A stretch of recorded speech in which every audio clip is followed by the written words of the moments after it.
Hello, everyone, and welcome again to another Teacher Joseph podcast. Today, we're talking about the present perfect.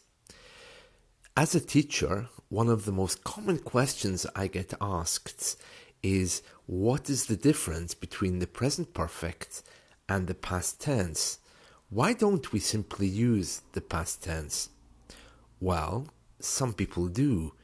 For example, in American English, they don't use the present perfect, and when they do use it, it's usually very confusing because they don't use it according to the rules of British English.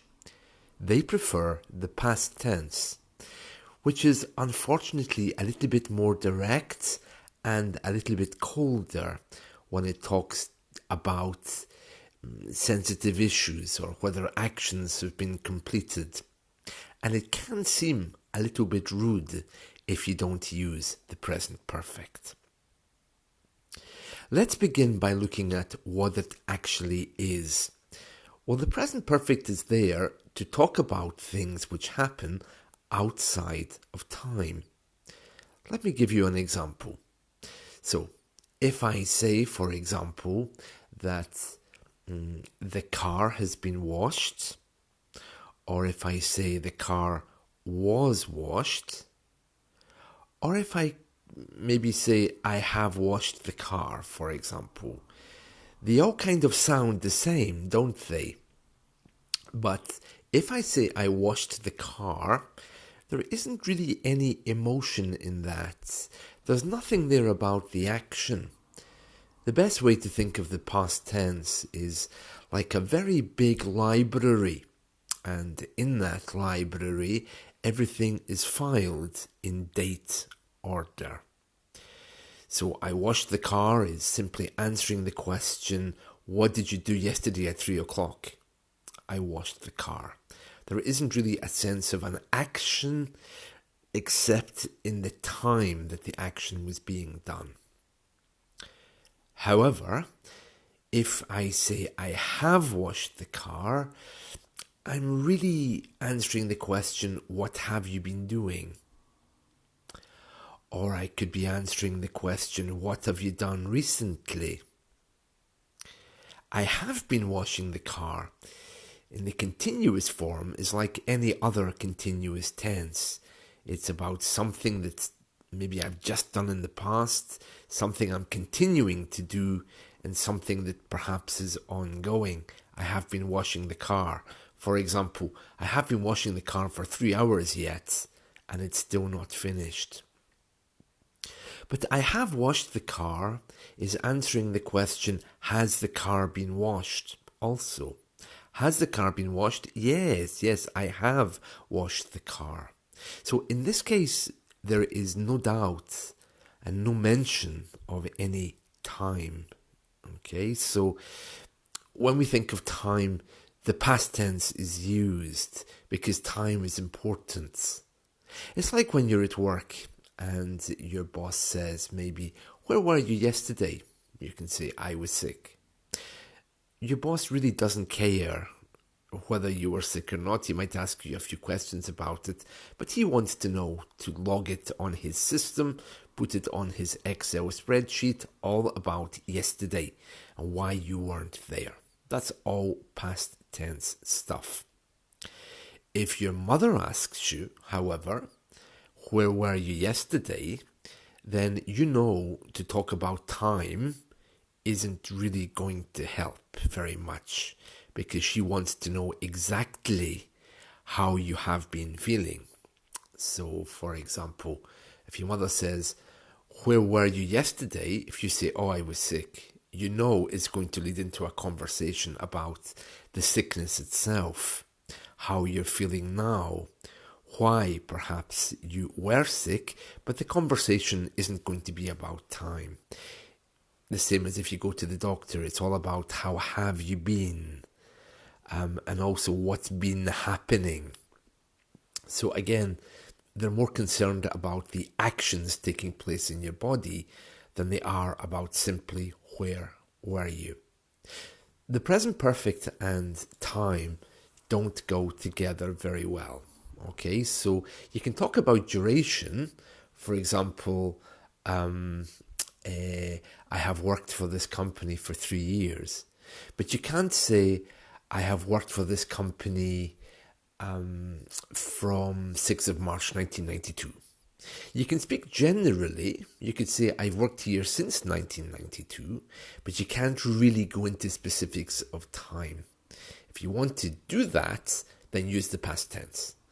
Oh, for example, I worked there in 1992. If you're still working there up until the present, I've been working here since 1992. But that's a little bit different. It's a little bit different. Imagine if you go to the cafe with your friends and your friends say, for example, hey, how are you? How have you been? If you start using the past tense, on Friday I went to the shops, on Thursday I won the best award, on Wednesday I finished my project, on Monday I went for a coffee at 6 o'clock, your friends would say, she's very nice, but she talks a lot about herself and what she's doing. How have you been is looking for more general answers which don't involve time. Oh, I've been busy, I've been working, I've been out with my friends. That's all you have to say. But if you start making that specific with time and date, you're kind of giving the message that you are completely organized to a point that maybe you don't really have time for friendships. Because the automatic response might be, I'm surprised you have time to be here if you're doing this at 3 o'clock and this thing at 6 o'clock. In relationships and friendships, the past tense doesn't really work very well unless you're describing an exact scenario, telling a story. Otherwise, yeah, I've been fine, I've been busy, without any pressure of time. Time and action are two very different things. You need to remember that the present perfect is the tense of poets, the tense of creative people. It's all about being outside of time. And that's what you want to show in a friendship. You don't really want to talk about time and date all the time. Maybe with your colleagues, but certainly not with your friends. And then that raises another question. Well, if that's the case, what about the past perfect then? Where does that fit into anything? A really good question. And it's very simple. The past tense is the past perfect tense is there simply to tell you about time before the present perfect. So remember, if we use the present perfect, we're not talking about time. Okay? But if we use the past perfect, we're still not talking about time, but it's that period of time before the present perfect. So, for example, remember I told you that in the past tense, you have time and date. For example, on the 3rd of March 1992, I went to university, for example. Okay, so in the past perfect, time removed, it's about action. Oh, I remember once I had been going to university and this other thing happened to me. I remember once that in 1989 I had worked in a shop, and more recently I met my colleagues from there. Okay, so the past perfect is there in the same way as the present perfect is, but it's a different block of time. And it can't be defined by time and date because that's the job of the past tense. All right, so the secret with the past perfect is that you must not use it alone. It has to go somewhere. Oh, I had been working and then something else happened. or I had finished my work on Friday, now I have a new job. So if you use the past perfect, the next part must be taking you up to the present perfect, or taking you up to now, or going backwards to talk about the past tense. So the present perfect can't exist alone. All right. That's the only thing you need to know about it. But what I think you should do if you find all this very confusing is go to Google and simply type in the words English grammar timeline. And on there you'll find a chart with all the different tenses on there, and you can study them. It's really not difficult. Just remember, for personal things, for things that you want to do in the future, of course, you'll be talking about the future tense. For things you're doing in the present, it's the present tense. For things that have happened in the past that are important for you, you're always going to be using the present perfect and the past perfect. But if you want to talk about time and date, it's always going to be the past tense. Okay, so this is really important in job interviews when they start asking you about experience, because of course experience in the idea of working can't really go into the past tense. You can't really say, for example, on the 31st of December 1992, I learned how to code. It just doesn't really work, because you don't learn these things in one moment, in one day. Experience is not about time and date, it's about your life skills. So, of course, the present perfect would be more appropriate. For example, in a job interview, I'm working for XYZ company. I have been there for 3 years. Before that, I had worked for another company. I gained experience in that company, is fine. But if you're talking about experience now, of course you would use the present perfect. Something starting in the past, coming up to the present.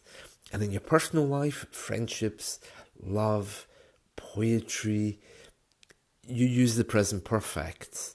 You know, if where's John? Oh, he's dead. It's a little bit abrupt. That's even in the present tense. In the past tense, oh, he died. Okay, well, you know, it sounds very much like he died on the 31st of December 1992. Remember that big library I mentioned earlier with time and date? Even if the time is not mentioned, the tag is still there if you use the past tense. So, where's John? He has died. You're talking about the action of dying, which you feel sorry about, not about when John died, because it's not quite so important. I hope you find this helpful. If you want any further information on it, please feel free to contact me. I have some written stuff I could send you, but it really isn't difficult. It's just about knowing and remembering who you're talking to. You can also close down conversations by using the past tense. For example, how are you today? Oh, I was fine. Which effectively is saying, well, I was fine until I met you. Likewise, if you go to work, if your colleague says, how was your weekend? It means she really doesn't care about your feelings. She's asking about time and date. What did you do? Okay. If your colleague says, how has your weekend been? Then she's asking about how you felt about it. Like when you go to the doctor, they don't say, how were you? They say, how have you been? Yeah. Because they're asking more general questions in the present perfect to try to bring about a sense of care. So care, philosophy, love, art, relationships, friendships, present perfect, business, bosses, work, time and date, past tense. Well, I hope this has been helpful. Best wishes to you all. Feel free to contact me if you would like more information. Thank you very much, and goodbye.